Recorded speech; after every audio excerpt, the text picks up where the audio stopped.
খুবই কম মশলা দিয়ে আলু আর ডাঁটার পাতলা ঝোল তৈরি করে দেখাবো আজকে। তার জন্য দেখুন কড়াইয়ের মধ্যে আমি সর্ষের তেল দিয়ে দিচ্ছি। তেলটা গরম হয়ে গেলে এর মধ্যে প্রথমে আমি লবণটা দিয়ে দিব। লবণটা স্বাদ মতো দিয়ে দিবেন। আমি এখানে 1.5 চামচের মতো লবণ দিয়ে দিলাম। এরপরে দিয়ে দিব এর মধ্যে কাঁচা লঙ্কা ঝালের জন্য, আর এখানে আমি অর্ধেকটা পেঁয়াজ কেটে দিয়েছি এভাবে। তো আমাদেরকে পেঁয়াজটা আর লঙ্কাটাকে প্রথমে ভালো করে ভেজে নিতে হবে। এরপরে আমাদেরকে দিয়ে দিতে হবে সবজিগুলো। তো এখানে দেখুন আমি আগের থেকে ডাঁটা আর আলুটাকে ধুয়ে পরিষ্কার করে রেখেছি। এবারে আমি ডাঁটা আর আলুটা দিয়ে দিলাম। এভাবে আমাদেরকে অনবরত 5 থেকে 6 মিনিটের মতো নাড়াচাড়া করে নিতে হবে। এভাবে সবজিগুলো নাড়াচাড়া করে নেওয়ার পরে এর মধ্যে দিয়ে দিচ্ছি আমি হলুদ গুঁড়ো। এখানে 1 চামচের মতো হলুদ গুঁড়ো দিয়ে দিলাম। এরপর এর মধ্যে দিয়ে দেবো আমি জিরে গুঁড়ো। জিরে গুঁড়ো আমি 1 চামচের মতো দিয়ে দিলাম। লবণটা কিন্তু আমি আগে দিয়ে দিয়েছি। এরপরে দিয়ে দিচ্ছি এখানে 1 চামচের মতো শুকনো লঙ্কার গুঁড়ো। এটা আমি কালারের জন্য দিয়েছি, আর ঝালের জন্য দেখতে পেয়েছেন আমি কিন্তু কাঁচা লঙ্কা ব্যবহার করেছি।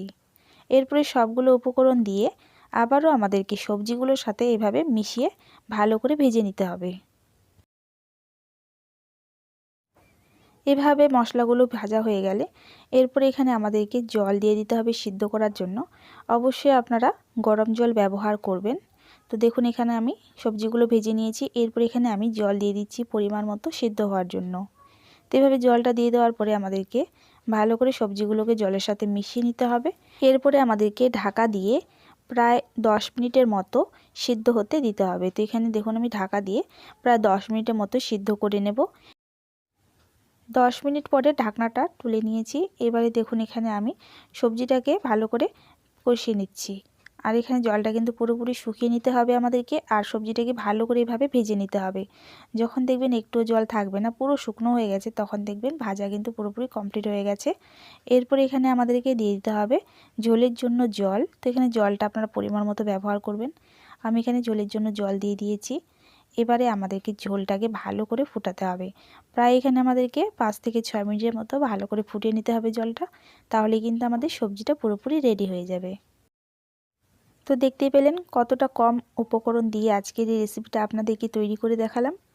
গরম ভাতের সাথে দুপুরে কিন্তু এই সবজিটা খেতে দুর্দান্ত লাগে। একবার হলেও বাড়িতে আপনারা ট্রাই করে দেখতেই পারেন।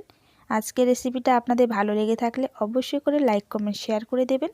চ্যানেলে নতুন হয়ে থাকলে চ্যানেলটিকে অবশ্যই সাবস্ক্রাইব করতে ভুলবেন না। পাশে থাকা বেল আইকনটি প্রেস করে দেবেন এইরকমই নতুন নতুন ভিডিও দেখার জন্য।